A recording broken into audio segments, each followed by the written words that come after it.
Hello!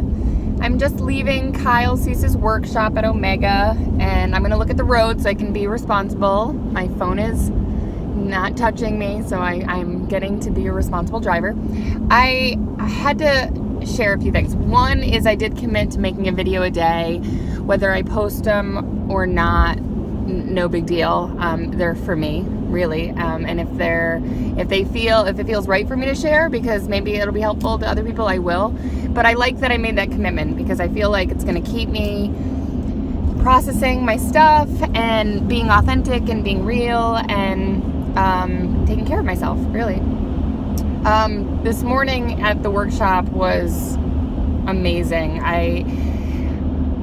The moment Kyle came in and started sharing, he just led with authenticity. He was crying himself on stage for like the first 10 minutes, talking about his relationship stuff, talking about his parents' stuff, talking about his grief, talking about his loss. And I was so in awe of how in his heart he is and how he can just be himself and be real and lead with that. And because he did that, another woman came up on stage and was so fucking authentic and was so desperate to shift things in her life, and the entire audience felt her pain and felt so connected, and that just led to this real authentic letting go morning where everyone was just sharing so deeply from their heart, their fears and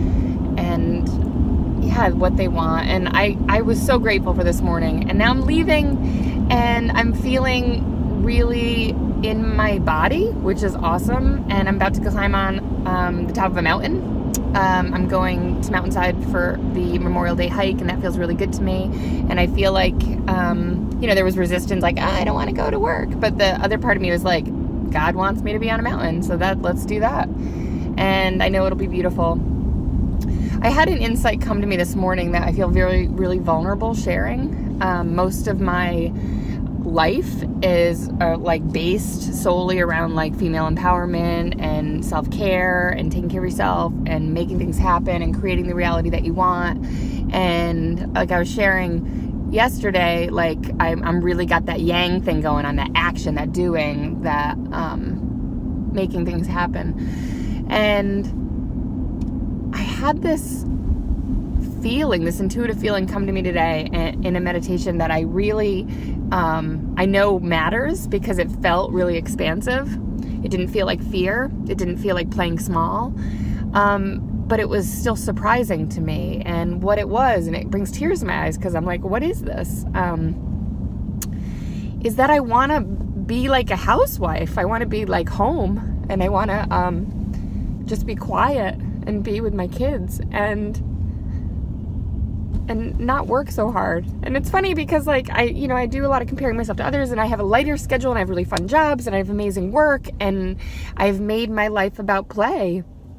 So, it's easy to go, well, where am I working so hard? But I am still. I'm putting out a lot of energy in making things happen, and I want to be done with that. I just want, not that I want to be done with the work. I love my work and I'm passionate about my work, but I want to work from a place that doesn't feel like I have to. That's it. I have to. I get my value from it, or I get love from it, or I need it to happen, to prove to people that it can happen. Any of those, those sort of fearful motivations, I want those to be gone, and I want to really be working from this very settled place in myself where I'm balanced and that I can be all of me, the part that loves manifesting and going out there and making things happen and creating, and other part of me that doesn't want to do anything and wants to just be, and that both can coexist. And I guess it maybe sounds too simple, but I found it really profound. I felt something kind of shifted in me where I let go of some old story that I need to be this like empowered woman all the time, or I need to be making things happen, that there's something, just let that go a little bit. And I do trust that actually that will make me even better at creating what I want, because it's from a place of like deep self-acceptance rather than fear, right? Rather than needing mommy and daddy to see me, or needing to prove my worth, you know? So yeah, that feels true for me. I'm really enjoying doing these videos because I find that, like, you know, the first couple seconds are awkward, but then as I'm hearing myself talk, I'm really proud of myself. So yeah. All right. Hope that helps you. Love you. Bye.